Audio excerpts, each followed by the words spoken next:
She told the cops I was trespassing on land she never bothered to understand. When HOA Karen called 911 to throw me out of my own lake cabin, I knew this wasn't a simple mistake. The quieter I stayed, the more they thought I was weak. But out here in Montana, silence carries truth. And the moment those old papers surfaced, the whole community finally saw who really owned this land. The lake was so still that morning it looked like someone had laid a pane of glass across the valley. A thin band of mist drifted low over the water, curling around the dock like it was reluctant to leave. I sat on my pinewood chair, the one I'd sanded and stained myself 15 summers ago, hands wrapped around a warm mug of black coffee. The air smelled of wet cedar, cold stone, and the faint sweetness of last night's rain drying on the cabin roof. Mornings like these were why I'd stayed. Mornings like these were the last place on earth I expected trouble to find me. But trouble came anyway. It arrived wearing a fitted navy blazer, pearl earrings, and an expression that could curdle milk. I heard the crunch of gravel before I saw her. Not the cautious step of someone approaching a stranger's home. No. This was the determined stomp of a person who believed the world owed her an explanation, and she planned to collect it in full. The woman marched up my wooden steps, heels clacking against the old boards that had held up just fine long before her HOA ever existed. She didn't knock. She didn't clear her throat. She didn't even pause long enough to glance at the view that made the entire region worth living in. She simply planted herself in front of my door, jabbed a finger in my direction, and barked the words that would rupture the peace of that morning. "You are trespassing. Step away from that porch right now, or I am calling the police." For a second, I honestly thought she was talking to someone behind me. I even turned my head, scanning the quiet stretch of shoreline, the rippleless lake, the distant pines leaning into the breeze. But no, she meant me. The man drinking coffee on the steps of his own cabin. The cabin my father had restored. The cabin I'd kept up for years, shingling the roof myself, replacing beams oak by oak. The cabin whose deed sat in a fireproof box under my bed. I set my coffee down on the railing, letting its warmth slip from my hands. Her face was flushed, anger, entitlement, maybe both. Her hair was gathered in a tight ponytail that pulled her features into sharper angles. The wind tugged at the hem of her blazer, but she held her stance rigid, as though the mere thought of softening would violate her personal code. "I'm Bethany," she said sharply, lifting her chin as if expecting applause. "President of the Clearwater Ridge HOA. I nodded slowly. I didn't say a word. Her eyes narrowed at my silence. "This property," she continued, tapping her clipboard with a manicured nail, "is part of our managed community space. You do not have permission to be here. Residents have complained about an unauthorized occupant in this cabin." I let the steam from my coffee rise between us. The air tasted metallic now, tension rolling in like a quiet storm. Somewhere down the lake I heard the hollow thunk of a boat rope hitting a wooden cleat. A goose honked once, startled by her volume. I finally spoke. "This is my cabin." The sentence was calm, simple, nothing more than fact. But Bethany reacted as if I'd insulted her entire bloodline. She yanked her phone from her pocket with a triumphant flourish. "That's enough. I'm calling 911. She didn't hesitate. She didn't question. She didn't ask for identification or history or explanation. She simply turned away slightly, pressed the screen, and spoke with the clipped confidence of someone who had never once been told no. "Hello, yes. This is an emergency. I have a trespasser at the community lake cabin. He's refusing to leave. Yes. I feel unsafe." Unsafe. The word hung in the air like a bad smell. A gust of wind pushed across the porch, carrying the scent of cold water and silt. My jaw tightened, but I didn't move.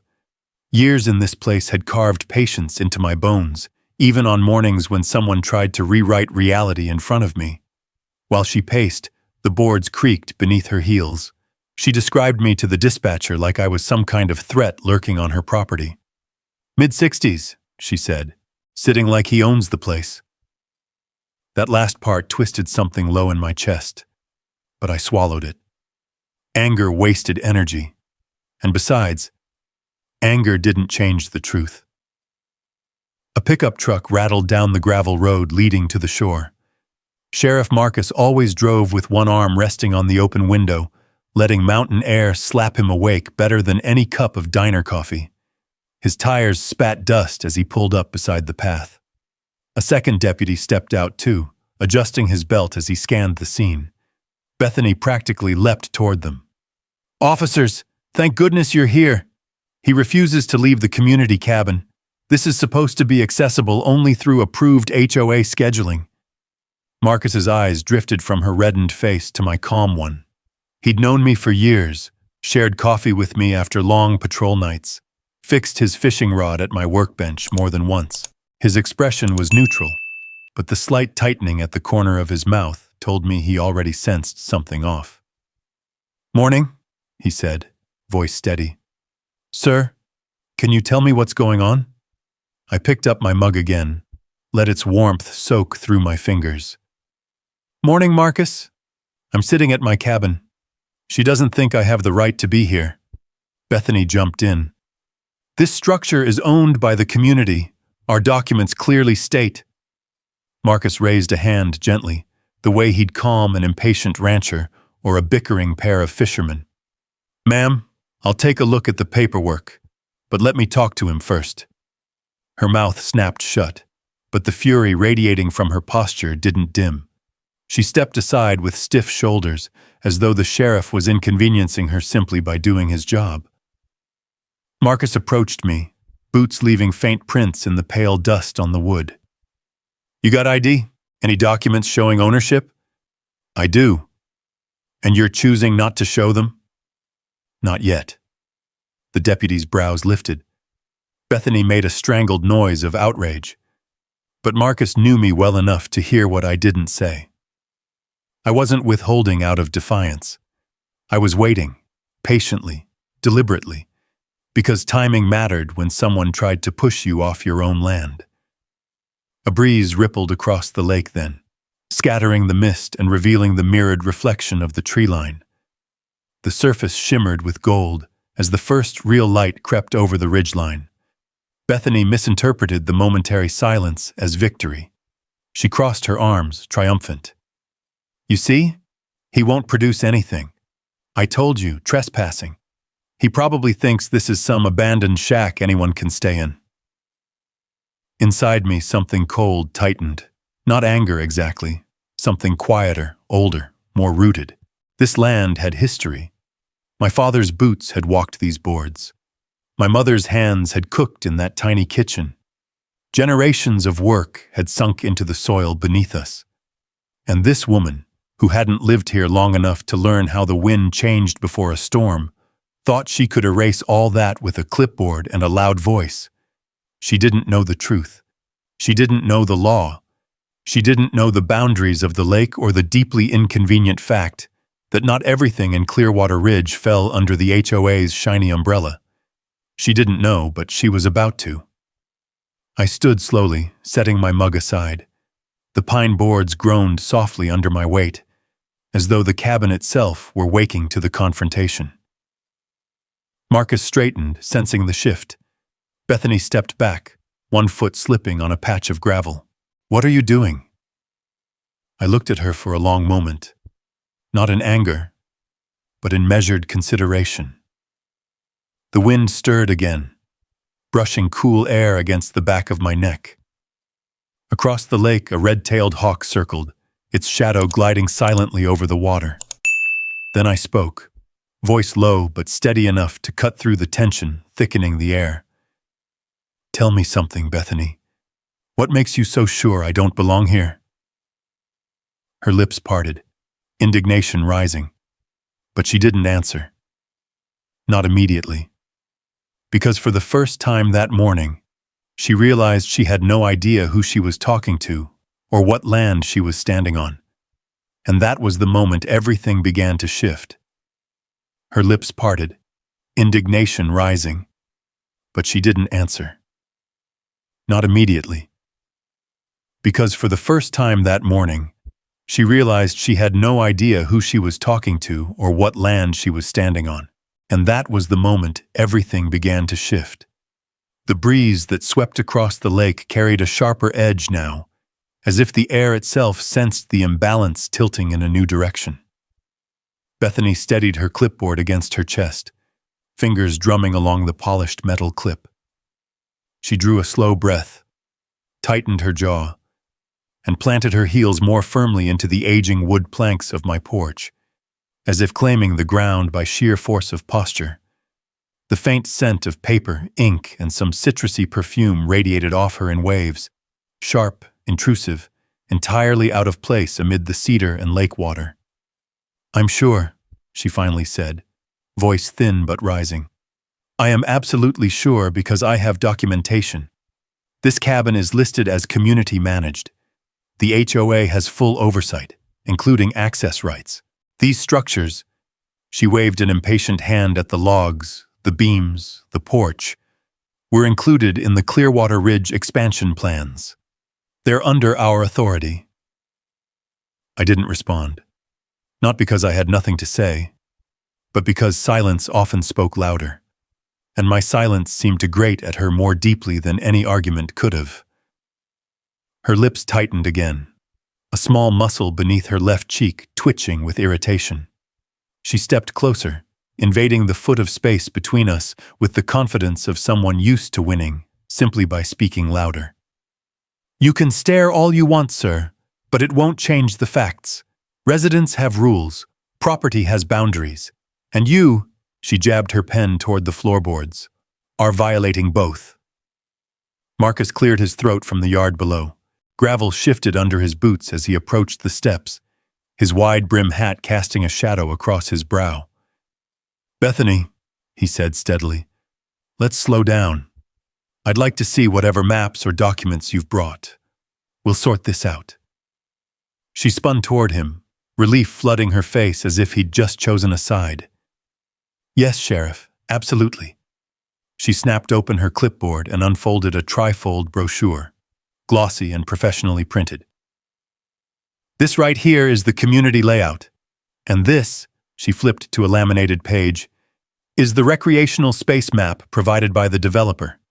You'll see the cabin listed under Lakeside Community Cabin A.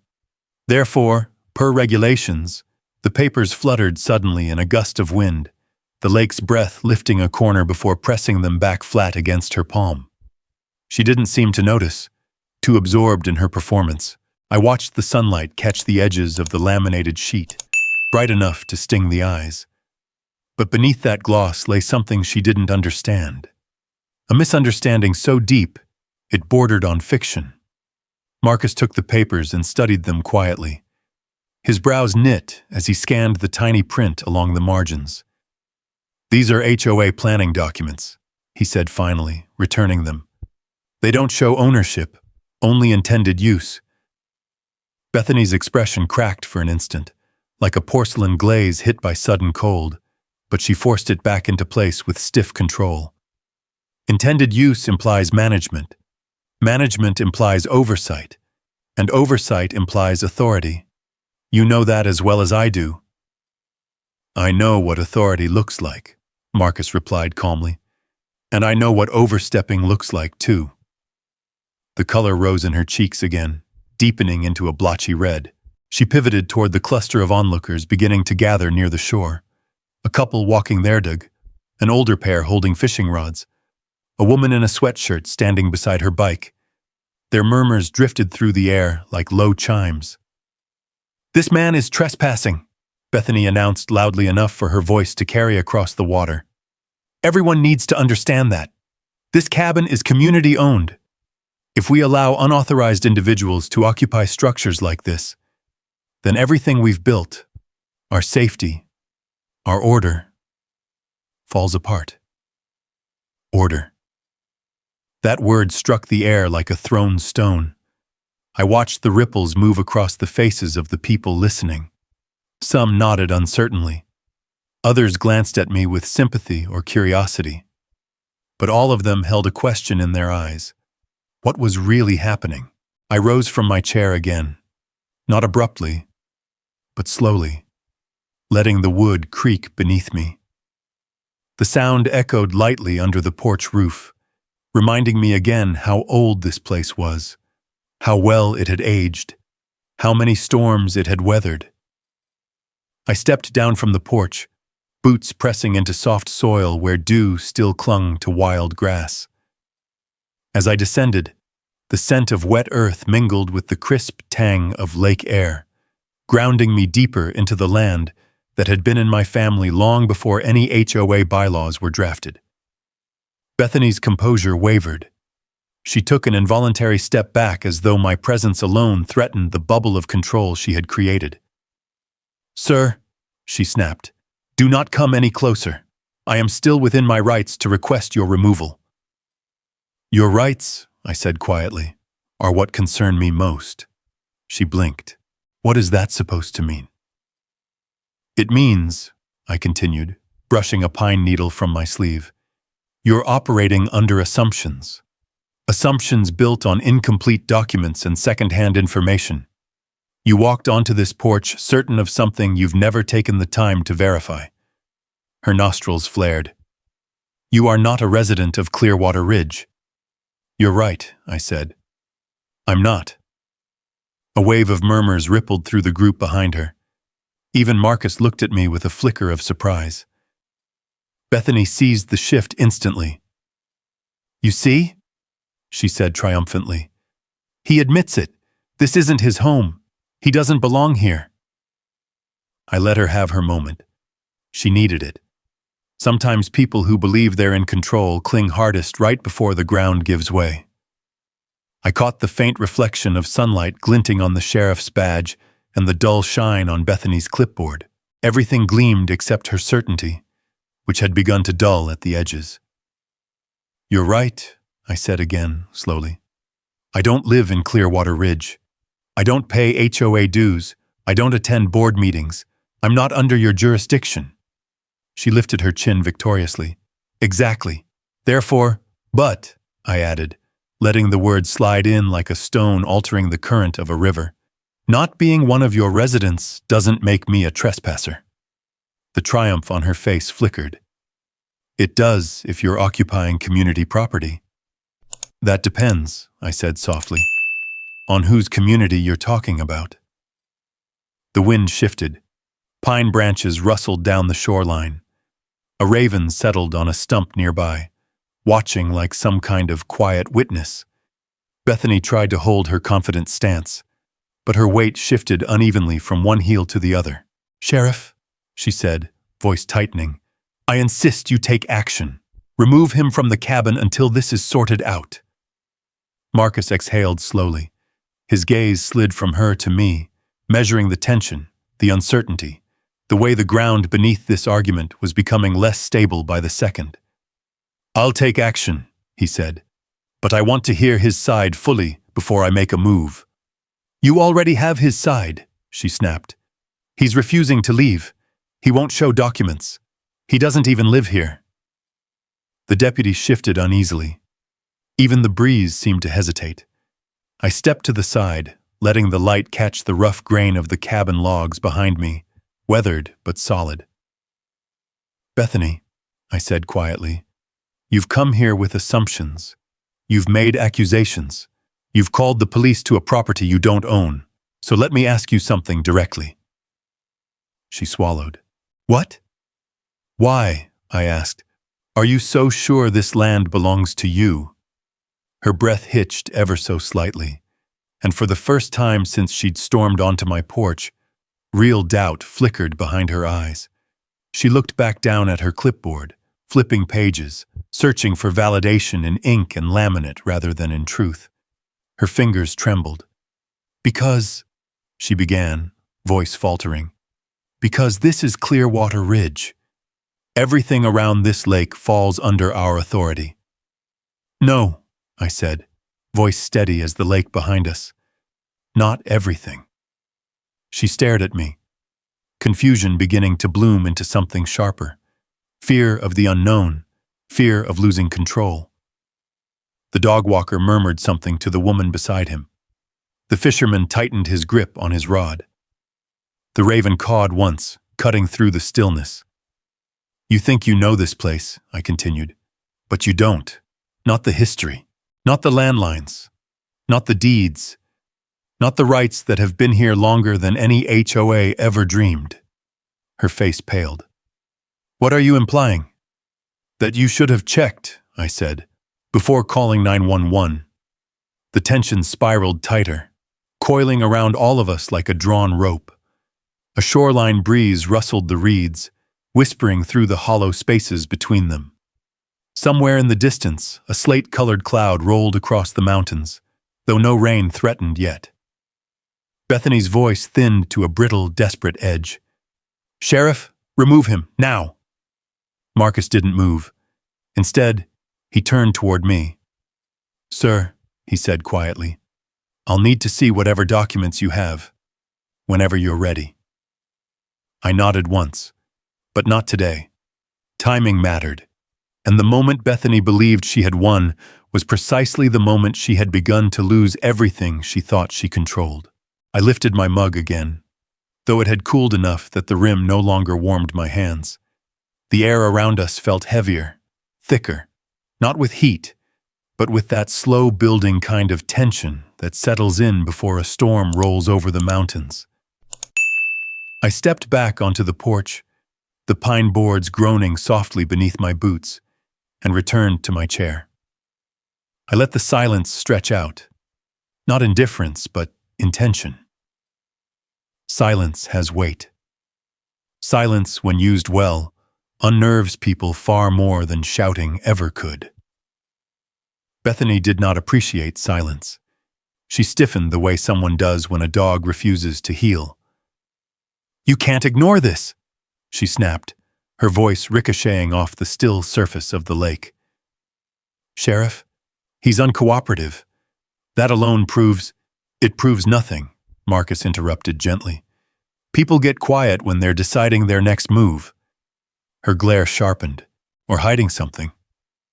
I rocked slightly in my chair, letting the sound of the creaking wood blend with the rhythmic lap of lake water against the dock.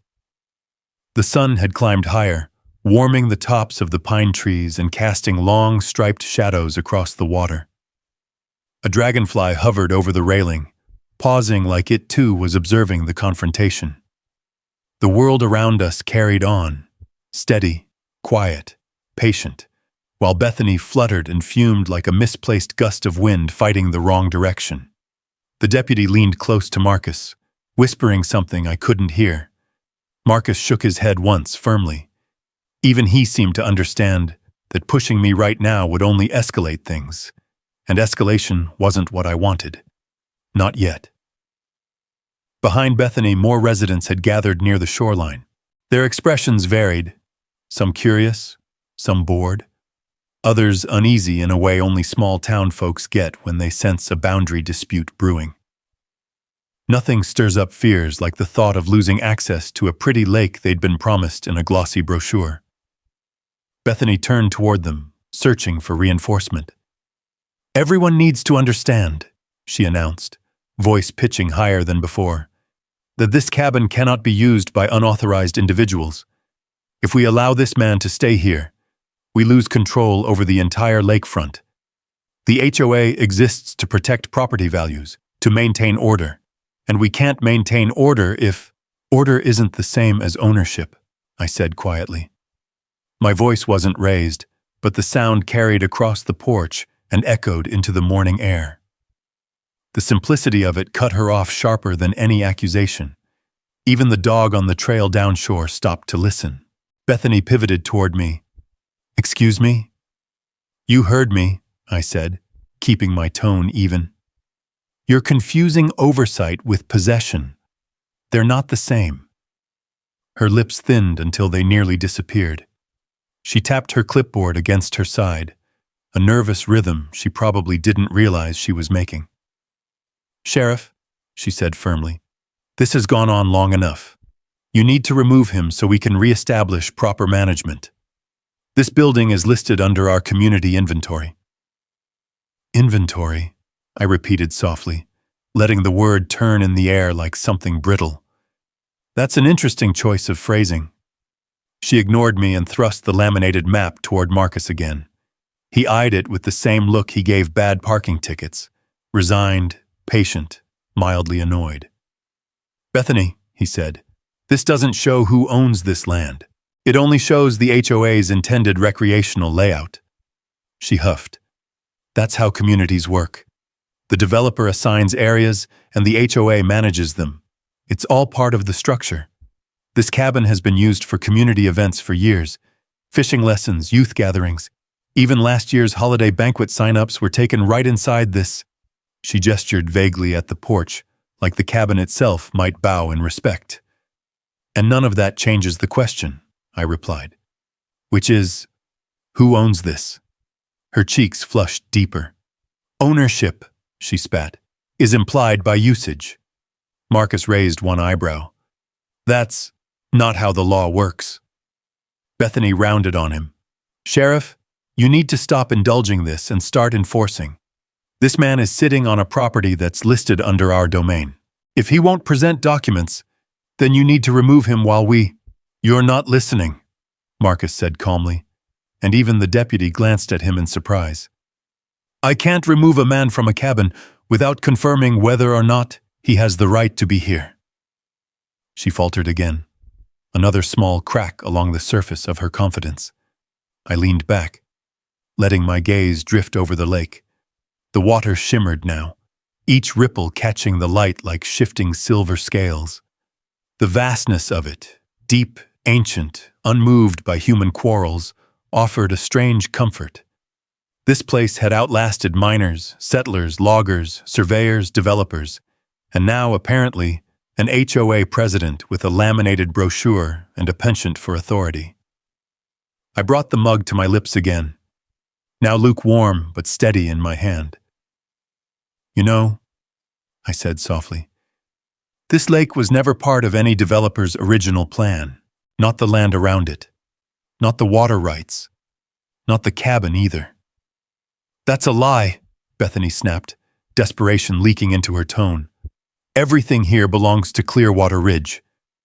Everything you were told, I corrected, belongs to Clearwater Ridge. She blinked, confusion flashing behind her eyes. The crowd behind her shifted, murmuring again. A fisherman scratched his beard thoughtfully. The woman with the bike leaned forward just a little, her ponytail brushing her shoulder as if she might hear something important. Even the raven that had perched earlier now hopped closer to the dock's edge, curious. Ma'am, the dog walker called from the path. I've lived here 9 years, and I always heard that the cabin was older than the subdivision. It is, I said. Bethany whipped around toward him. Rumors, old tales, nothing official. She was unraveling now. Not loudly, not yet.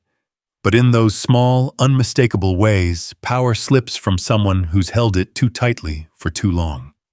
A tremor in her grip, a rise in her shoulders, a crack in her voice's steady rhythm.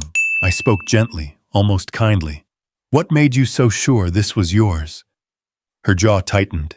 She looked down at her clipboard, searching for an anchor. Because it was always presented as part of our managed space.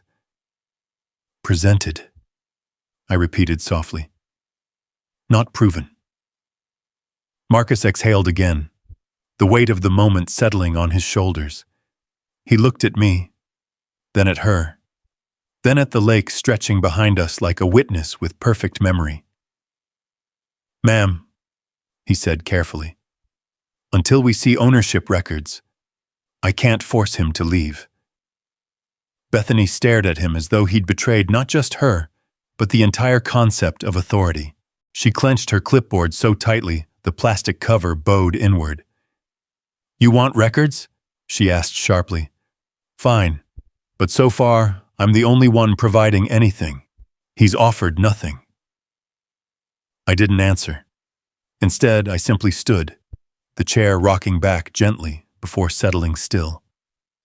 I took my mug and walked to the edge of the porch. My boots found the same grooves they'd found for years, the places the wood had shaped itself around my presence. The grain felt familiar beneath my soles. I looked out across the water, letting the memory of my father's voice drift back, the way he'd said, "Son, land reveals itself slowly, but people reveal themselves fast." Bethany had revealed plenty. Still facing the lake, I said quietly, "Not all proof is loud." The wind shifted again, carrying the scent of pine sap, cold stone, and the faint rust of old metal from the anchor hooks near the dock. Behind me, Bethany's breathing quickened.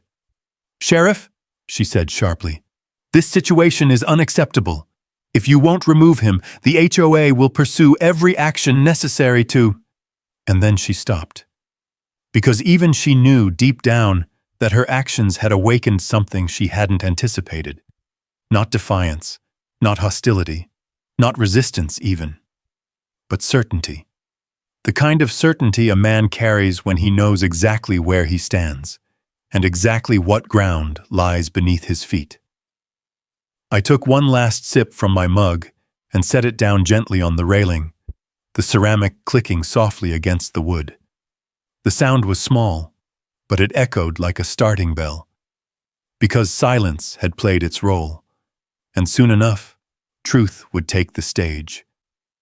I rose from the porch slowly, letting the weight of the moment settle into the wooden boards beneath my boots. The lake behind us shimmered under the strengthening sun, casting wavering reflections up against the underside of the deck, as if the water itself were waiting for what I was about to do. Bethany watched with attention so sharp it seemed to vibrate around her, chin tilted, shoulders drawn, clipboard tucked tight like a shield. The sheriff shifted his stance but didn't interfere. He knew me well enough to sense the turn coming before anyone else did. I stepped off the porch and walked toward my truck. Gravel crunched beneath my boots in soft, steady rhythms, each step unhurried, deliberate, echoing across the shoreline. The truck sat under the shade of an old lodgepole pine, its branches swaying gently, scattering needles across the hood in quiet green confetti. I opened the passenger door, the hinges creaking in a familiar way that spoke of years of use, not neglect. The scent of sun-warmed leather drifted out, mixed with pine sap and dust.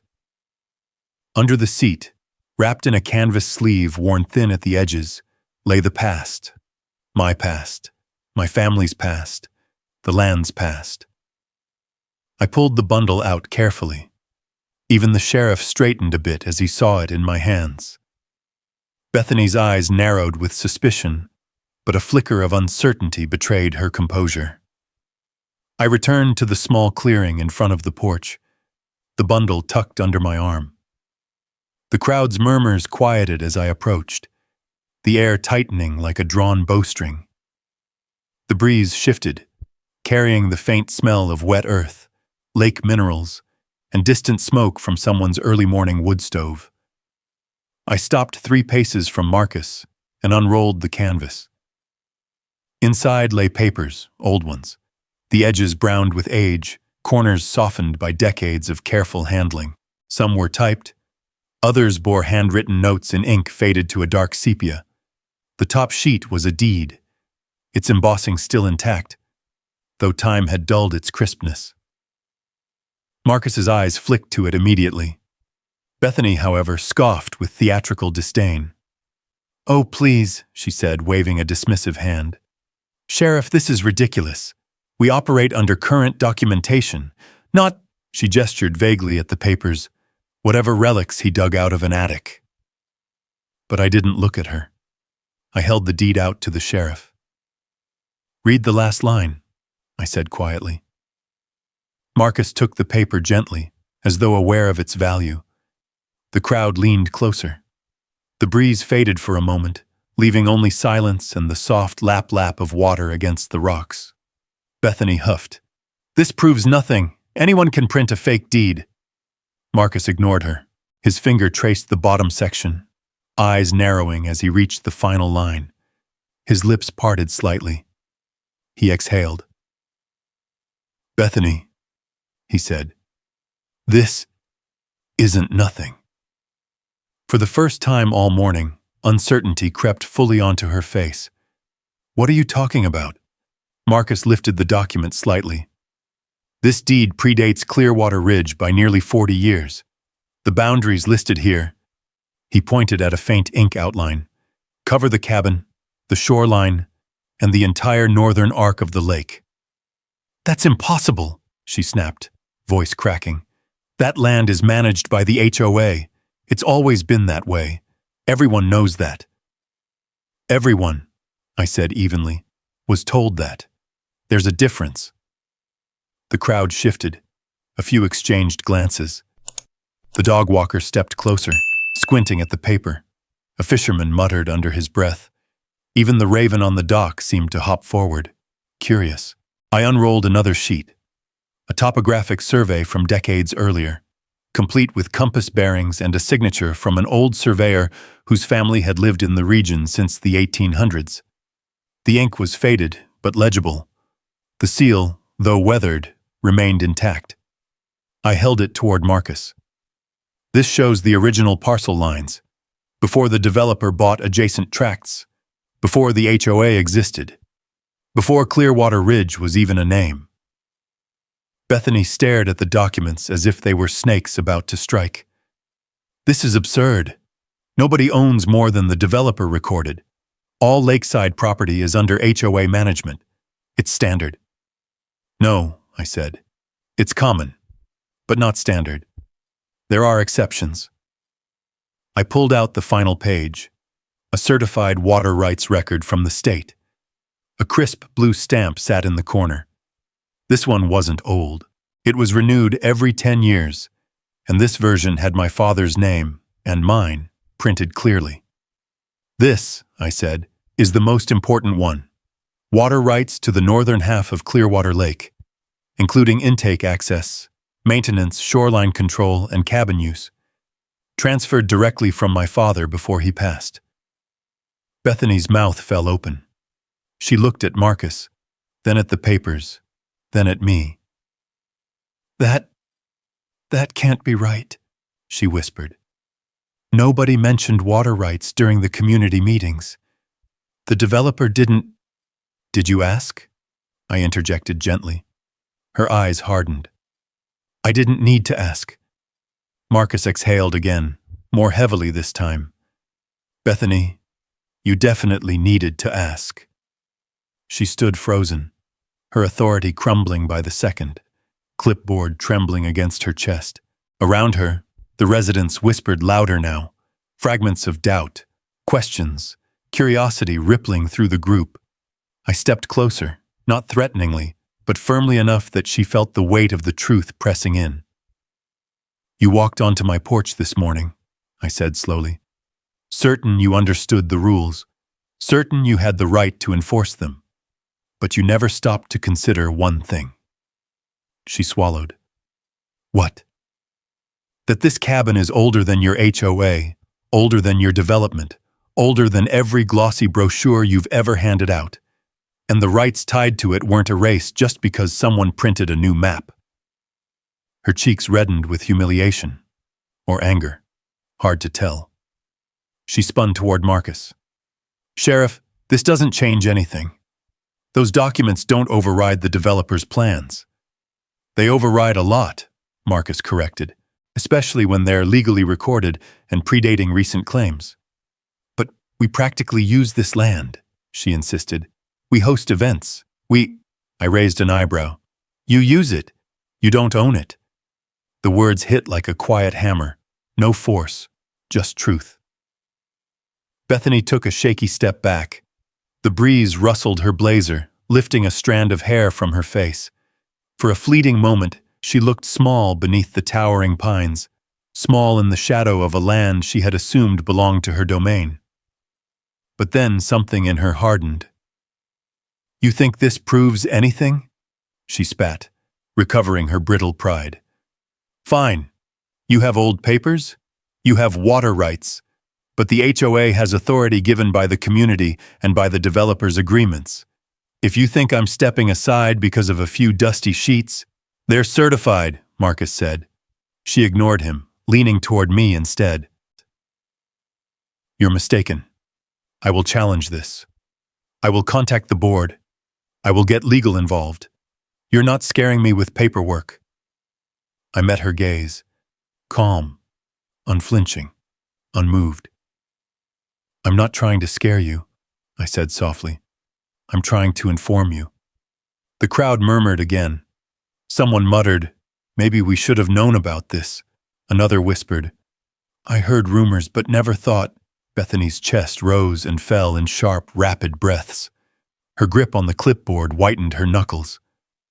You're bluffing, she said desperately. Am I? I asked. I gestured toward the papers still in Marcus's hand, their edges fluttering lightly as the wind picked up. The lake's surface rippled with the breeze, sunlight splintering across it like scattered mirrors. Bethany stared at the documents as if hoping they might dissolve under scrutiny. They didn't. The truth had taken the stage, and nothing, not her voice, not her authority, not her indignation, could sweep it away. She took one final look at me, eyes burning with something deeper than frustration, fear, maybe, or disbelief, and then turned sharply on her heel. This isn't over, she said. She stalked away from the porch, each heel strike hitting the earth like a punctuation mark of denial. And as she walked, her shadow stretched long across land she never truly understood, land that had always told a different story. The moment she disappeared behind the line of pines, the crowd began to thin. Not because their curiosity had faded, but because a strange, uneasy quiet settled over them, like the air after lightning strikes, but before thunder announces itself. Even the lake seemed to pause, its surface holding still despite the soft push of wind drifting down from the ridge. I gathered the old documents and rolled them carefully back into their canvas sleeve, the paper crackling like brittle leaves. Marcus watched me do it, arms crossed loosely over his chest. The deputy stood nearby, shifting his weight from one foot to the other, unsure whether to linger or return to the cruiser. You always did know how to pick your moments, Marcus said finally, his voice carrying the faint rasp of an early morning that hadn't gone the way he expected. It wasn't my moment to pick, I replied. She made it for me. He huffed a quiet breath. Not quite amusement, not quite exasperation. Bethany isn't going to let this go. You know that. I do. You ready for what comes next? I slid the strap of the canvas sleeve over my shoulder, letting it hang securely at my side. I've been ready for years. That made him pause. A man like Marcus understood the weight of certain words.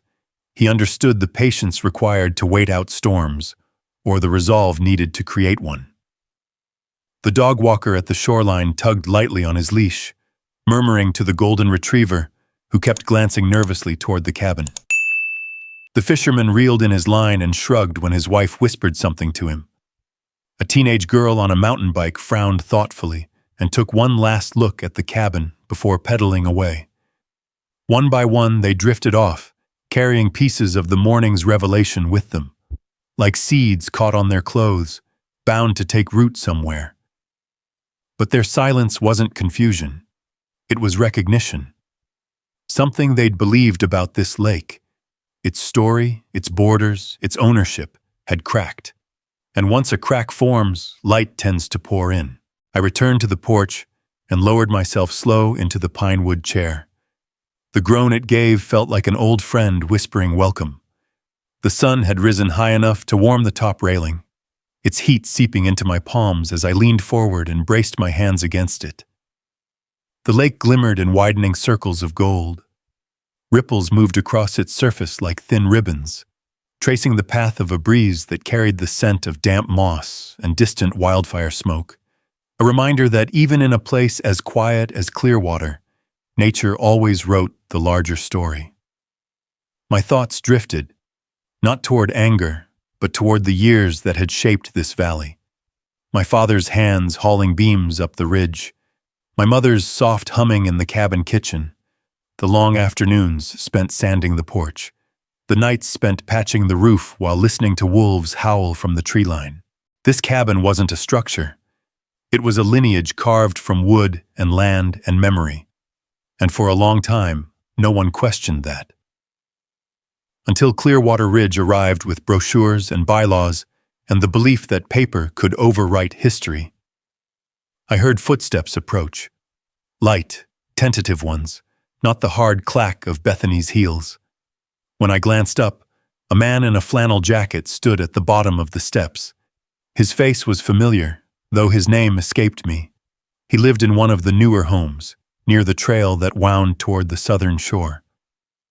"Sir," he said gently, "I just wanted to ask, is it true? About the deed?" "It's true." He nodded slowly, eyes scanning the porch and the cabin as though seeing them for the first time, seeing them as something older and deeper than the community newsletters described. "My wife and I always wondered," he murmured. "The cabin looked different from the rest." "It is different," I said, "because it came before the rest." He nodded again, seeming to absorb it. "Well," he said after a moment, "I guess not everything in this valley is as simple as the HOA wants it to be." "No," I agreed. "It isn't." He hesitated, then lowered his voice. "For what it's worth, I think she overstepped today." I gave him a gentle half-smile. "She steps the same way every day. Today, she just picked the wrong porch." He chuckled under his breath, an uneasy but honest laugh, then raised a hand in farewell before walking back down the gravel path toward the manicured streets of Clearwater Ridge. The sun climbed higher, warming the shingles of the cabin roof and filling the valley with a bright, open light. I stood and walked down to the shoreline, boots leaving indentations in the damp soil. The lake lapped lazily at the stones, drawing lines that receded and reformed with each small wave. I knelt and dipped my fingers into the water. It was cold, glacial cold, the kind that prickled the skin and carried a clarity city taps could never imitate. My father always said you could taste a place in its water. Clearwater tasted of pine, granite, and a patience older than any deed. This place remembered everything, even if people forgot. Behind me, the sheriff finally approached. He stood beside me without speaking for a moment, then cleared his throat softly. "She's already making calls," he said. "I know. She's going to tell the board you forged something. She's welcome to try." "You planning to show her the rest?" he asked, tilting his head toward the canvas sleeve. "Not yet." He gave me a sideways look. "You always did like making folks underestimate you. People reveal who they are faster when they think they've already won." He let out another low breath, nodding in reluctant agreement. Then he rested a hand on my shoulder, a weight that was both warning and reassurance. "Just be careful," he said. "Bethany doesn't lose gracefully." I stood and brushed the dirt from my palms. "She hasn't lost yet." His eyes flicked toward the documents I carried. "I think she has. She just doesn't know it." He headed back to his cruiser. As the engine rumbled to life and rolled away, the quiet returned again. Birds sang intermittently from the treetops. The water glimmered, and the pines swayed with a secret they'd held longer than any blueprint. By midday, the land felt different, not physically. Nothing moved, nothing bent or broke, but the energy shifted, like a taut string plucked just once, vibrating with a resonance that hummed through unseen spaces. Word had begun to spread. I saw neighbors whispering as they walked the road. Saw curtains shift in cabin windows. Saw cyclists slow as they approached the lake, gaze drifting between the water and my porch. The truth had begun its slow, inevitable crawl across Clearwater Ridge.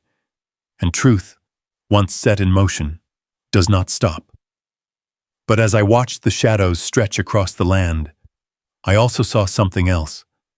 A cluster of new footprints on the trail, fresh tire marks near the footbridge, and a line of cones placed across the far end of the path leading toward the public dock. Bright orange cones, HOA cones. Bethany had returned to the field, not with understanding, but with retaliation. And that was when I knew the real conflict had begun. The first sign was the cones, bright, plastic, aggressively orange, lined up like sentries across the footpath that led from the main road to the public dock. They clashed violently with the natural colors of the valley. The muted sagebrush, the pale gray stones, the deep greens of the towering pines. They looked like dropped pieces of a construction zone that didn't belong in Montana, let alone on the shores of Clearwater Lake. The second sign was the new metal sign staked directly into the soil. Community Lake access closed until further notice. HOA authority. Violators subject to fines. The third sign, the one that really told me she was escalating, was the wooden barrier she'd ordered her volunteers to drag across the trail. I recognized the lumber. It came from the HOA storage shed. Pale, straight, knotless pine that hadn't yet seen a single winter storm. They'd hammered it into the ground just enough to make a point, not enough to make it stable. It leaned awkwardly, like even the wood disagreed with what it had been forced into. I stood at the edge of the trail for a long moment, letting the morning sunlight warm the top of my shoulders. The air carried the scent of pine needles and distant wood smoke from a cabin chimney further down the ridge. Behind me, the lake moved lazily, disturbed only by the occasional dip of a trout breaking the surface. Then a door slammed. Bethany appeared from behind the HOA community shed, her heels clicking sharp staccatos on the paved path. She had swapped her earlier blazer for something even more rigid-looking, a tailored charcoal jacket with pronounced shoulders, as if she meant to physically widen her presence. 2 HOA volunteers followed her. One carried a stack of caution tape, the other lugged a bucket of metal stakes. Both looked nervous in that way people do when they realize they're participating in something they don't fully understand. Bethany spotted me immediately. She pursed her lips, squared her shoulders, and marched forward with the confidence of someone who mistook determination for righteousness. "Sir," she called out, her voice clipped and bright with artificial authority, "you are not permitted to stand on this trail at the moment. It is under temporary review." I looked down at my boots, planted firmly on the dusty earth. "This trail?" "Yes," she said. "This entire section, in fact." "Strange," I murmured, "because this trail isn't on the HOA maps you showed the sheriff earlier." Her jaw tightened. "We have extended jurisdiction during disputes." "That's so." "It is," she snapped. "And until we determine the legal boundaries surrounding this lake, you are not allowed to trespass on community-managed land." I let the breeze carry a slow breath out of me before speaking. "Bethany, this isn't community land. You've simply been using it."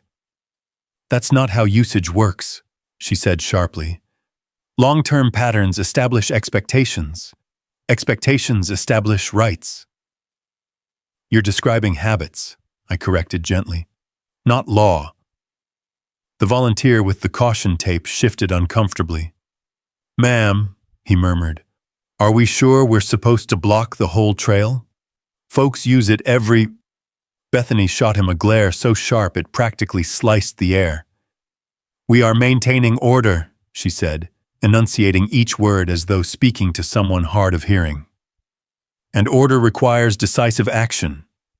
Decisive action, apparently, now included choking off access to the lake. She turned her attention back to me, pointing her clipboard like a weapon. "You are interfering with HOA operations. That alone is a violation." "I'm standing," I replied. "On dirt." "On restricted dirt," she corrected. I almost smiled. The deputy sheriff's cruiser appeared in the distance, rolling down the gravel path with its familiar rumble. The sight made Bethany puff up like a bird preparing for a territorial fight. "He'll confirm everything," she said confidently. and you will be escorted off this land while we sort matters out." The cruiser parked, and Deputy Nolan stepped out. Not Marcus. Nolan was younger, earnest, and tended to follow rules with a kind of rigid enthusiasm that made him a favorite of the HOA. Bethany greeted him with open relief. "Deputy, perfect timing. This man is once again hindering community management efforts." Nolan adjusted his belt. "Sir, the HOA says—" "Deputy," I cut in gently, "do you personally know who owns this stretch of land?" He blinked. "Well, the HOA manages it." "That's not the question I asked." I watched him hesitate, not out of defiance, but uncertainty. He glanced at the cones, the signs, the barrier, then at me, then at the canvas sleeve strapped over my shoulder. The weight of the morning hung heavy between us, thickening like rising fog.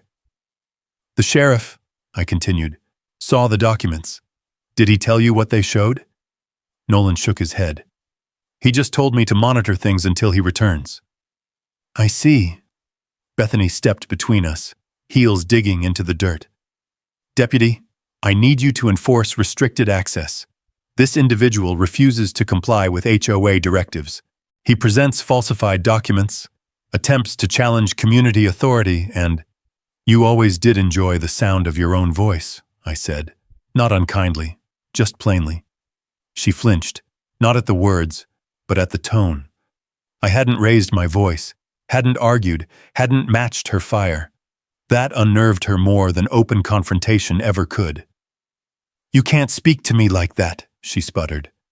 "I'm not speaking to your title," I said. "I'm speaking to your choices." Her breath hitched. A crack formed, not visible to the eye, but audible in the tremble that crept into her voice. "You're trying to embarrass me," she accused. "No," I answered quietly. "You're doing that on your own." The lake wind picked up, fluttering the edges of the caution tape still rolled in the volunteers' hands. The smell of water and sun-warmed pine filled the air. Somewhere in the distance, a hawk cried out, a sharp, slicing note. The moment stretched. Then Bethany snapped. "If you refuse to comply," she said, voice sharp with tightly coiled fury, "we will escalate this legally. We will pursue injunctions. We will petition the county. And we will assert our jurisdiction over this lake." I nodded once. "Good." She blinked. "Good?" "Because then," I said, "you'll have to prove what you claim." Deputy Nolan swallowed hard. Bethany sputtered. "Prove? We don't need to prove." "You do," I said. "And when you try, you'll learn the same thing the sheriff did. That this land, this shoreline, this cabin, and this trail were never yours to begin with." Wind rustled the cones, knocking one slightly off its base. Bethany stared at me, expression shattering into a mixture of disbelief and fury. "You're bluffing again." I stepped past her, not brushing against her, not challenging her physically, simply walking the trail I had walked since childhood. The soil gave softly beneath my boots, familiar, welcome, unthreatened. "No," I said. "I'm waiting." "For what?" she demanded. "For you," I answered, "to make your next mistake." The words hung in the air like smoke. She turned away sharply and barked new orders at her volunteers. "Block everything, no lake access without my express approval, tape the entire trail, put up secondary signs, and call an emergency board meeting. This ends today." But it wouldn't end today, because she had just crossed a line she didn't know existed. And in doing so, she had stepped even deeper onto land that never belonged to her. Not in maps, not in law, not in truth. Not even in the story this valley told every morning when the lake opened its eyes to the rising sun. The cones, the barricades, the slapped-together signs, Bethany's little empire of plastic and plywood, glowed harshly in the late afternoon light. Their colors jarred against the warm tones of the valley, like foreign objects dropped on sacred ground. The trail, once an open ribbon of earth winding through the pines, now looked like a scene of petty occupation. a place seized not by authority, but by insecurity. I stood still and watched her pace in quick, jerking strides, issuing orders with the clipped fury of someone fighting shadows. Her volunteers were growing uneasy, the way their eyes darted, the awkward way they handled the stakes and tape. The whispers passed between them like wind through dry grass. Even the cones seemed to lean away from her, as if refusing to stand too close. Then I made a single call. 1 minute later, the world shifted. It began with a distant rumble rolling down the ridge, a low, throaty sound that didn't belong to the wind or the lake or anything born of the valley. Gravel on the main road crackled.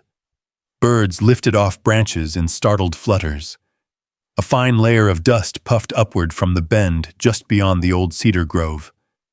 Bethany paused mid-instruction, head snapping toward the noise. "What now?" she snapped, irritation sharpening every syllable. The rumble grew louder, clearer, more distinct. A dark SUV appeared through the trees, sleek, dust-kissed, moving with steady confidence. Sunlight glared off its windshield, momentarily turning it into a flash of white fire. It rolled down the gravel path with purpose, its tires grinding over the stones, throwing up a faint trail of swirling dust that hung in the air like smoke. The HOA volunteers stepped back. Deputy Nolan straightened. Even the wind seemed to hold its breath. The SUV slowed, then stopped with a decisive crunch of gravel not 10 feet from Bethany's barricade. The engine cut. Silence dropped heavy. Bethany squared her shoulders. "Who is this?" she demanded under her breath, though the tremor in her voice betrayed something she didn't want to feel. Hesitation. The driver's door opened, and out stepped Sarah Keller. Boots first, dark leather, dust on the toes, the kind of boots worn by someone who walked courts, fields, and back roads with equal ease. She swung one leg out, then the other, rising from the SUV with calm authority. She wore dark jeans, a white shirt, and a slate-gray jacket that fluttered slightly in the breeze. Her sunglasses reflected the entire valley, the cones, the signs, Bethany's rigid posture, like a silent judgment from the land itself. She shut the SUV door with a solid, satisfying thud, not loud, just final. The kind of sound that said the real conversation was about to begin. Bethany stepped forward, puffing herself up. "This is restricted HOA space," she said sharply. "You can't just drive in here." Sarah removed her sunglasses slowly, hooking them into her collar. Her eyes, sharp, steady, unhurried, landed on Bethany with the kind of directness capable of halting a wildfire. "Ma'am," she said calmly, "I'm going to need you to stop talking." Bethany froze, mouth half open. Then, "Excuse me? You can't tell me?" "I can," Sarah replied. "And I just did." The valley went still. Deputy Nolan blinked, visibly unsure whose side he belonged on. I stepped forward, the dirt shifting softly beneath my boots. Sarah caught my eye and gave the faintest nod. She was already reading the terrain, the cones, the barricade, the volunteers, the deputy, the tension thick as dust in late summer. She'd always been exceptional at that. One glance and she understood the entire board. "Thank you for coming," I said. "Was already halfway here when you called," she answered. "Figured you'd need this." From the passenger side of the SUV, she retrieved a large flat binder, weatherproof, heavy, stuffed with papers so neatly arranged it might as well have been a weapon forged from bureaucracy itself. It clicked as she opened it, the sound echoing across the trail. Bethany's eyes narrowed. "What is that?" Sarah didn't look at her. Not yet. "It's what you should have checked before placing barricades on someone else's land," she said. Now Bethany flinched, just slightly, but enough. Sarah walked toward the group, boots pressing into the soil with the quiet authority of someone who knew exactly where she stood and why she couldn't be moved. She laid the binder on the hood of her SUV, flipping through color-coded tabs, pages rustling like the turning of seasons. State zoning revisions, she said, tapping one page. County easements, updated land surveys, maintenance access records, expired HOA permits for utilities crossing private land. She lifted her gaze to Bethany, meeting her eyes head-on. Expired, Sarah repeated slowly. Last year. Bethany's throat bobbed as she swallowed. That's not possible. We renewed everything. No, Sarah corrected.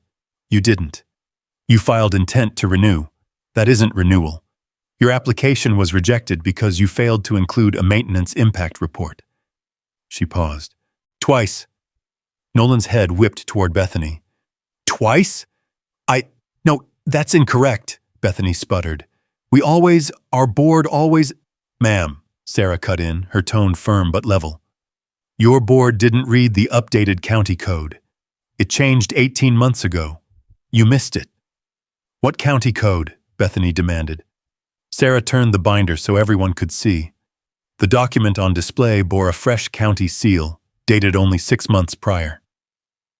This one, Sarah said, which clearly states that any easement crossing private land must be periodically renewed with the landowner's verification. She paused again. You never contacted the landowner? Bethany blinked rapidly. Because we didn't have to. Sarah smiled, not cruelly, but knowingly. Yes, she said. You did. The breeze picked up, riffling the edges of the papers like fluttering wings. Then Sarah tapped the final page. And this, she said, is the part you should have paid attention to. She lifted the page from the binder and handed it directly to Deputy Nolan. He read the first few lines, and his face drained of color. This shows the entire northern shoreline easement belongs to him, he said, gesturing toward me. Not the HOA. Correct, Sarah said.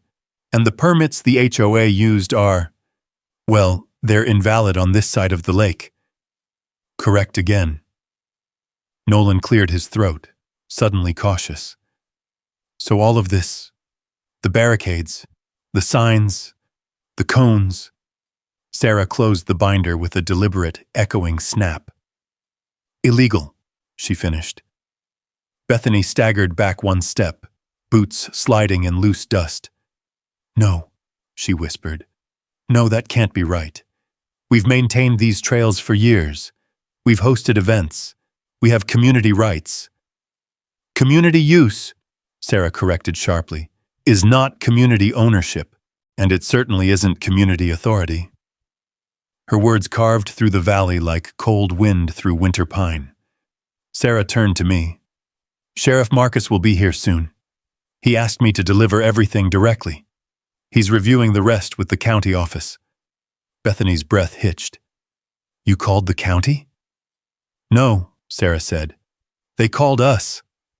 Bethany's clipboard slipped from her grasp and hit the dirt with a dull thud. No one moved to pick it up, not even her volunteers. Sarah stepped closer, not towering, not threatening, simply present in the way a mountain is present, steady, immovable, older than any map. You had every chance, she said softly, to verify the truth before escalating. You didn't, and now your entire case rests on assumptions instead of records.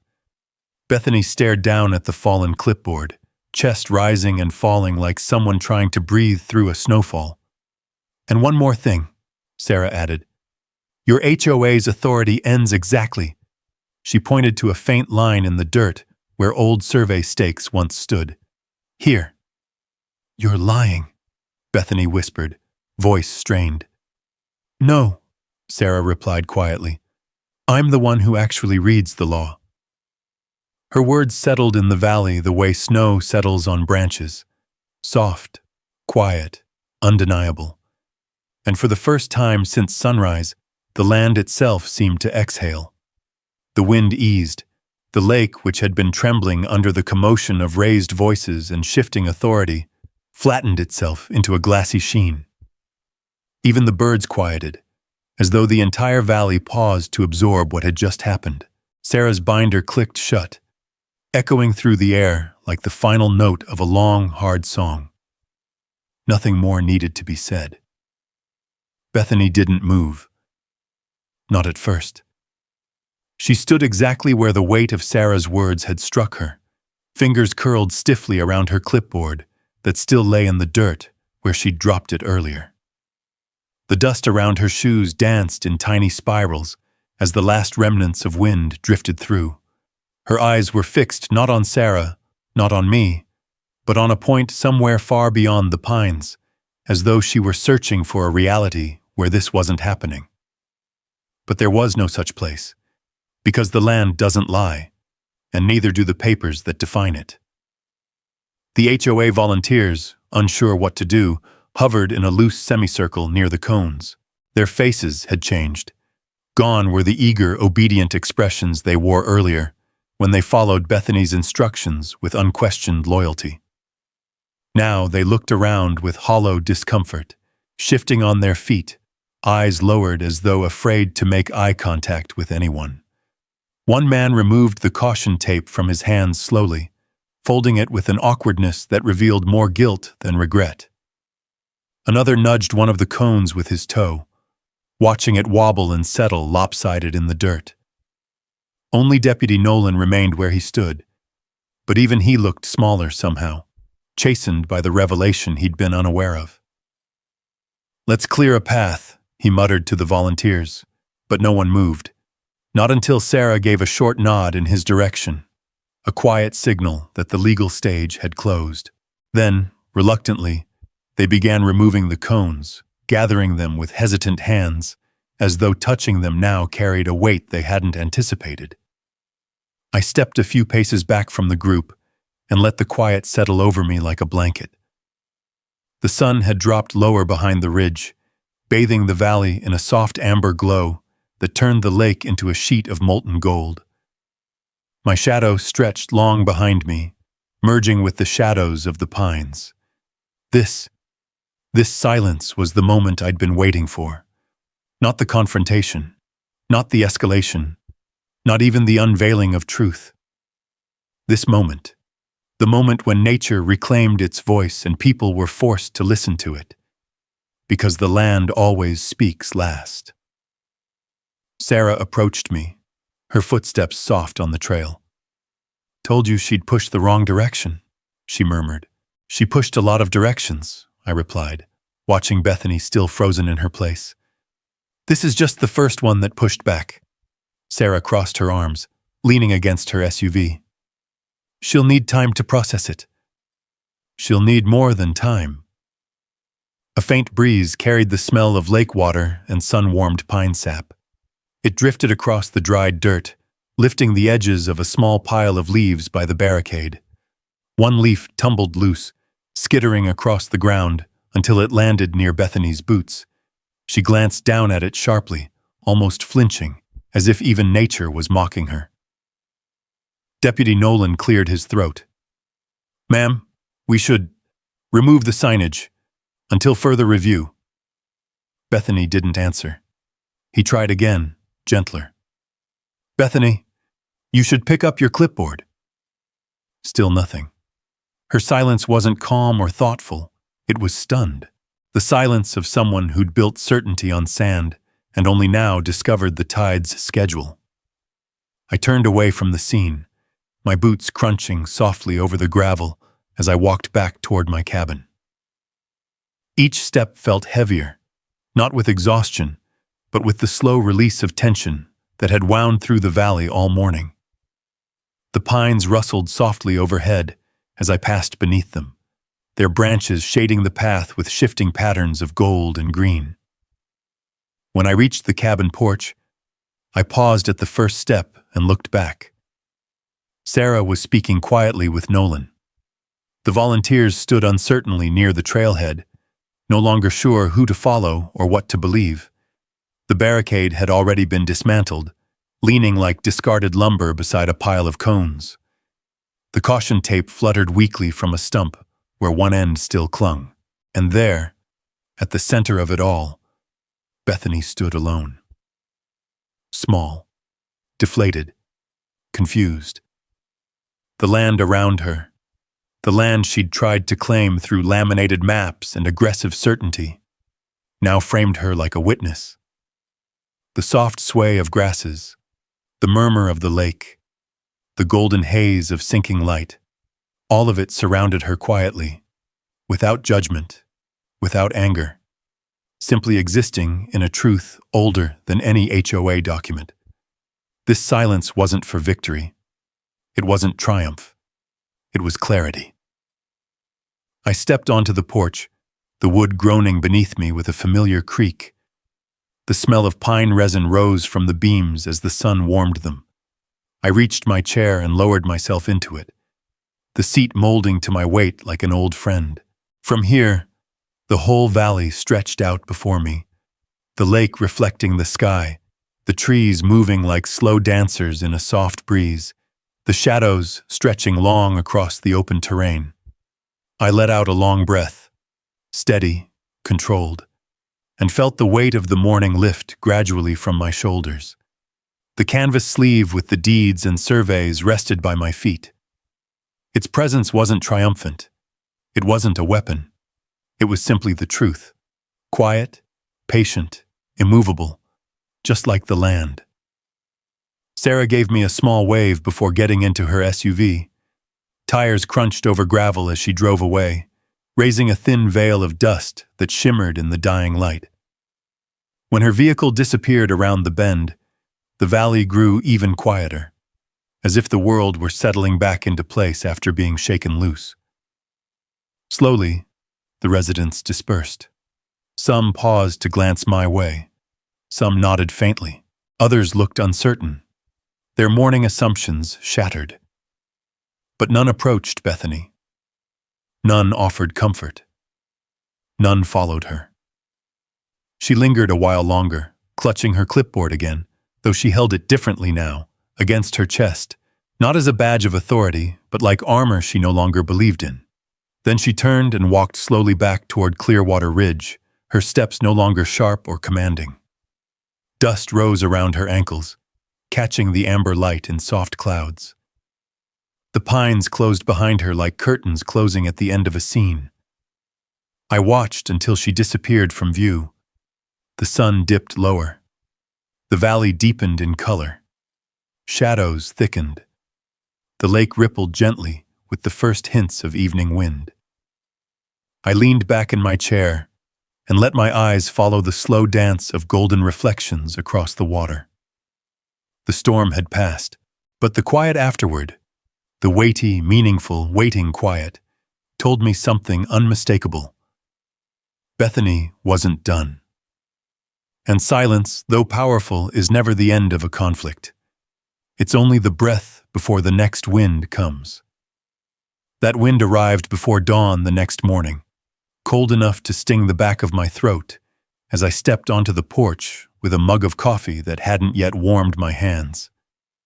The lake was still, a sheet of glass stretching toward the far tree line, its surface untouched by even a whisper of breeze. It was the kind of morning that usually brought peace, where the world held its breath long enough for a man to believe that whatever storms he'd weathered might be drifting away for good. But there was something in the air, an unease, faint but certain, like the lake itself sensed what was coming. I heard the tires before I saw the car, slow at first, then crunching over the gravel in a way that didn't match the rhythm of any neighbor's truck or county vehicle I knew. It stopped near the bend in the trail where the pines leaned in close, their shadows long and blue in the early light. A figure stepped out, stiff-backed, formal, a courier, envelopes tucked under one arm. He adjusted his jacket, smoothed the corners of the stack, and made his way toward my porch with that polite, practiced caution people use when they're delivering something they know won't be welcomed. "Mr. Dalton?"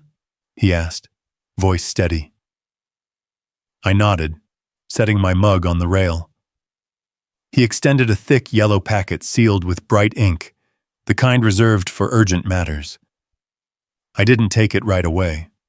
I let it hang there between us for a beat, the weight of it almost visible. "It requires acknowledgement," he said quietly. I signed the small digital pad he offered and finally accepted the envelope.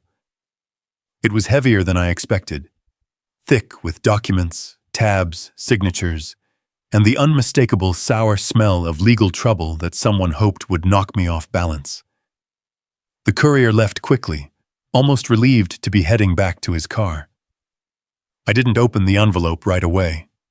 Instead, I walked to the wooden bench facing the lake, the boards cool beneath me as the first fingers of sunlight reached over the mountains. The packet sat in my lap like an unwelcome guest, its corners pressing against my palms. For a long moment, I just watched the steam lift from my coffee, swirling in thin ribbons before disappearing into the morning air. Then, slowly, I tore the seal. The first page told me everything.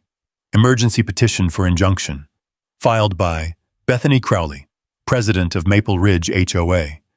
Claims: harassment, unauthorized construction, community endangerment, illegal obstruction of shared resources, trespass upon common property, and at the bottom, in bold print, request for immediate court action. My jaw tightened, not out of anger would have been easy, but out of something deeper, older. A recognition that when someone like Bethany began to lose their grip, they often chose escalation over truth. She wasn't folding. She wasn't reflecting. She was doubling down, reaching for whatever thread of authority she had left and trying to wrap it around my neck. I flipped through the pages, the paper rasping against itself in sharp, unforgiving sounds. There were maps, doctored ones, signatures, some suspiciously neat, others dated incorrectly, and emails printed out in which she claimed I had threatened residents, sabotaged HOA operations, and methodically destabilized community morale. One message even suggested I had exerted psychological control over uninvolved citizens, a phrase so absurd I breathed a humorless laugh into the cold air. But beneath the exaggerations lay something more dangerous: fabrication. Official stamps placed on the wrong lines. A zoning chart cut and pasted into a format no city clerk would ever approve. It wasn't just sloppy, it was desperate. And desperation has a way of tearing truth apart piece by crooked piece. I heard footsteps on the gravel path behind me. Heavy ones, measured. The kind belonging to a man used to wearing a badge and the responsibility that came with it. Sheriff Marcus emerged from the trees, his face half-shadowed by the brim of his hat, eyes scanning me first, then the papers in my hands. "You got one too?" he asked. I lifted the envelope in silent confirmation. He exhaled, long and low, before dropping onto the bench beside me. His coat creaked as he sat, the scent of pine and dust clinging to the fabric. "She filed hers with the county just after midnight," he said. "Came in loud, waving binders, insisting on emergency action. Clerks called me before sunrise asking whether you were unstable or dangerous. I told them no." He paused, rubbing his thumb along his jaw. But she didn't stop there. I waited. She's reached out to a state-level office, some regulatory division that doesn't even oversee lakes or land surveys. Sent them copies of this mess. He tapped the packet. Claimed the sheriff's department was compromised because I didn't evict you on her command. I stared at the water. It reflected the sky in perfect stillness, but beneath that glassy surface lay depth, currents, something alive and unbothered by noise at the shore. "She's trying everything," Marcus murmured. "Throwing nets into waters she doesn't understand." "She's afraid," I said softly. He nodded. "And dangerous people get more dangerous when they're afraid." A gust of wind drifted through, rippling the lake's surface. A pair of geese stirred near the reeds, wings shuffling. The world moved gently, but something in my chest tightened with the knowledge that this wasn't over. Far from it. I stood slowly, stretching the stiffness from my limbs. Thank you for telling me, I said. Marcus arched a brow. What are you going to do? I folded the papers neatly, tucking them back into the envelope. What I've done since the beginning, I answered. Let the truth handle what they've built on lies. He hesitated, then nodded, rising to his feet. County review begins tomorrow morning, he said. Judge will want statements and proof. I have plenty of both. He studied me a moment longer, then tipped his hat and made his way back toward the trail, his figure shrinking between the tall pines until he vanished into the thinning dawn light. I remained where I was for a long time after he left. The envelope lay beside me on the bench, its presence steady, unavoidable. But inside me, something else stirred. Not fear, not anger, but clarity. This was no longer a dispute about a cabin or a lake, or a woman with too much authority and too little patience. This had become a battle of narratives, where truth and deceit fought for the same ground, and only one would remain when the dust settled. And I knew something Bethany had never bothered to consider. Paper tells the truth in the end, even when people don't want it to. By mid-afternoon, sunlight spilled across the valley in warm bands, melting the chill that had clung to the morning. But the warmth didn't soften the feeling that the land itself was bracing, waiting for the next ripple of trouble to reach the shore. I spent the day gathering every document, every survey, every deed I had, spreading them across my kitchen table in careful rows. The room smelled faintly of cedar and old paper, the combination grounding me in a way I hadn't realized I needed. For hours, I combed through each page, marking dates, highlighting signatures, reviewing maps with the slow patience of a man who had nothing to hide and no reason to rush.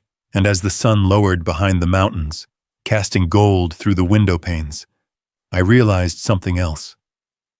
Bethany's lies were loud, tangled, frantic. Mine was simple truth, and truth has a way of standing up straight even when someone tries to bend it. When night finally settled across the valley, I stepped out onto the porch once more.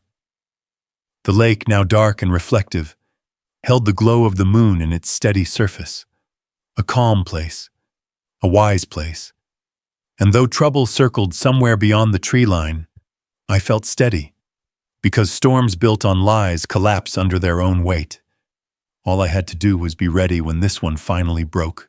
I took a breath of cold night air, tasting pine and the faint sweetness of lake mist. Somewhere in the distance, a single owl called out, a low, resonant note that drifted across the water like a warning or a promise. And I knew the next move wasn't mine.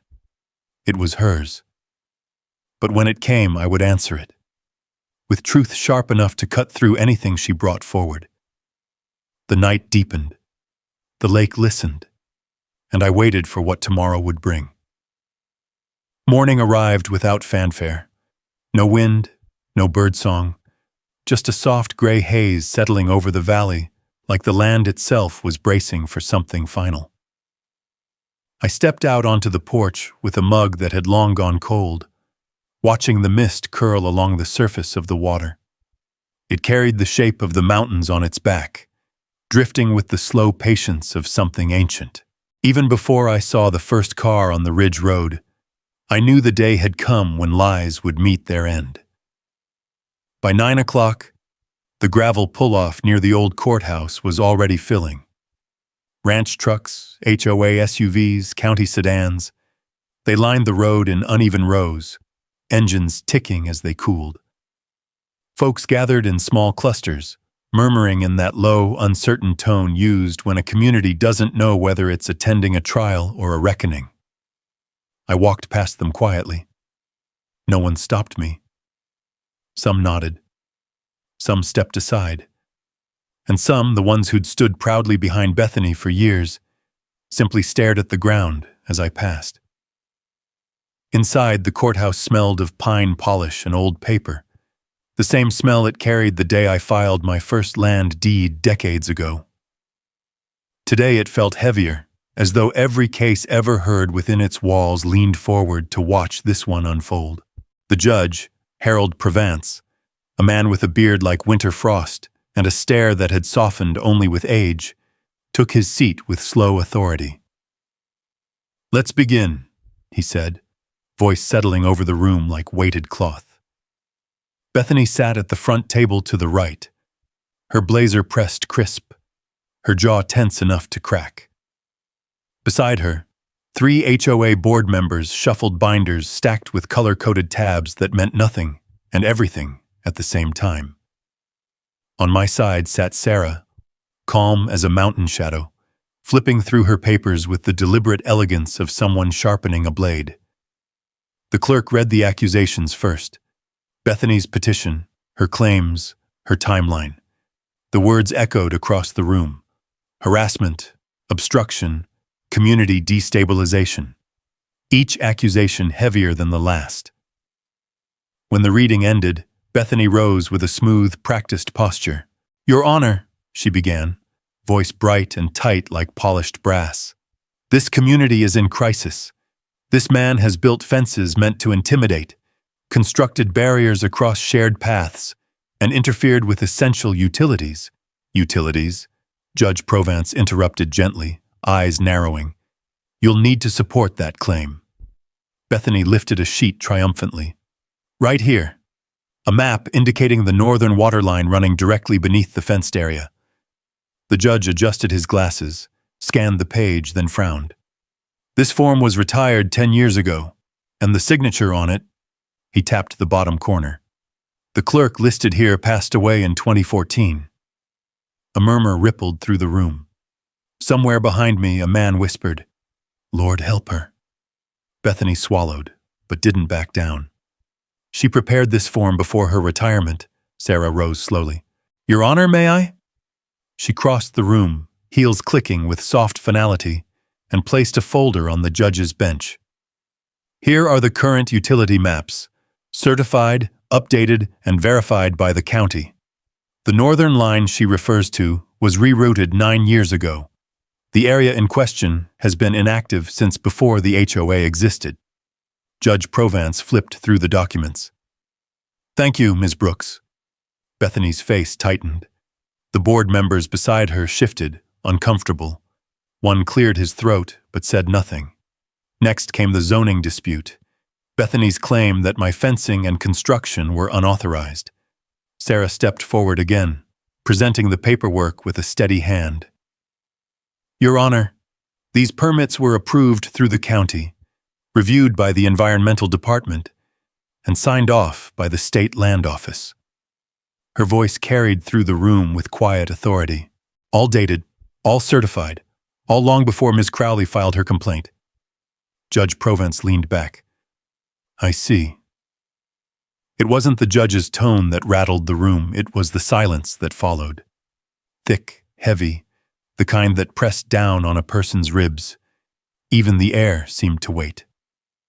"And now," Sarah continued, retrieving one more document, "there is the matter of easements." She laid out the survey maps, rolling lines of ink depicting boundaries, water rights, and the narrow path the HOA believed it controlled. These easements expired last spring. No renewal was filed, which means any HOA use of this land during the summer months was without legal foundation. A shock of whispers erupted. Bethany shot up again. "That's impossible. Our previous president renewed those rights every cycle." Judge Provence studied her, then turned to the clerk. "Has there been any renewal?" The clerk, a soft-spoken woman with silver hair, shuffled through records. "No, Your Honor, nothing filed in the last 2 years." Bethany tried again, voice rising. "Well, someone must have mishandled the paperwork. Someone—" "Ms. Crowley," Judge Provence interrupted gently. "Please sit." She sat, but not with grace. She fell into her chair as though the weight of her own words had finally caught up to her. The courtroom grew still. Finally, the judge folded his hands. "Mr. Dalton," he said, turning toward me, "please approach." I did. Slowly. The wood floor creaked under my boots as I stood before the bench, the smell of old varnish filling my lungs. "You have provided documentation that is complete, consistent, and legally sound," he said. "You have shown long-term ownership predating the HOA by decades. You have shown compliance with zoning, environmental codes, and state requirements. And you have demonstrated no threat to public safety or community operations." His gaze shifted toward Bethany. "However, the HOA has submitted documents containing outdated maps, mismatched signatures, and unverifiable claims. That is deeply concerning, and it warrants a formal inquiry." A stunned quiet swept across the room. The judge lifted his gavel. "As of this moment, Maple Ridge HOA loses all authority over the lake, its paths, the marina access, and any adjoining structures. Their previous rights are dissolved pending investigation. And Ms. Crowley—" Bethany looked up, cheeks pale. You will be temporarily removed from all leadership duties while the county reviews the authenticity of the documents you submitted." The gavel struck wood with a sound that echoed through the valley. In my memory. Long after. Case closed. Or rather, truth spoken. Outside, the sky had opened into a brilliant Montana blue, the kind of blue that feels carved from crystal. People filed out quietly. Some looked ashamed, others relieved. A few approached me with tentative nods, apologies in gestures rather than words. I didn't hold it against them. People follow the wrong leader all the time. What matters is what they do once the truth steps into the light. I walked back to my truck slowly, boots scuffing along the gravel. The air smelled of sun-warmed pine and faint lake mist carried by a gentle wind. When I reached the ridge where the courthouse overlooked the valley, I paused. There, stretched below, was the lake, my lake, glittering like a dropped coin in the palm of the land. By the time I got home, the sun was lowering behind the western slope. The cabin stood quiet, steady, the way it always had. I set my hat on the hook by the door, stepped onto the porch, and let my eyes follow the last line of gold trailing across the water. The land had always known soon who owned it. Now, finally, everyone else did too. I sat in my old wooden chair, the one that creaked in just the right places, and breathed in the evening. Peace wasn't a gift. It was earned, defended, reclaimed. And today, it had come home. The lake listened, and this time it answered with silence. The good kind, the lasting kind, the kind that settles into a man's bones and tells him he has done right by the land that raised him. Sometimes standing your ground is just choosing quiet truth over loud lies. If you've ever dealt with an HOA or had to fight for what's yours, drop a simple yes in the comments so I know I'm not alone out here. And if you'd like more stories about justice, land, and the people who hold fast to both, go on and subscribe. There's plenty more to tell.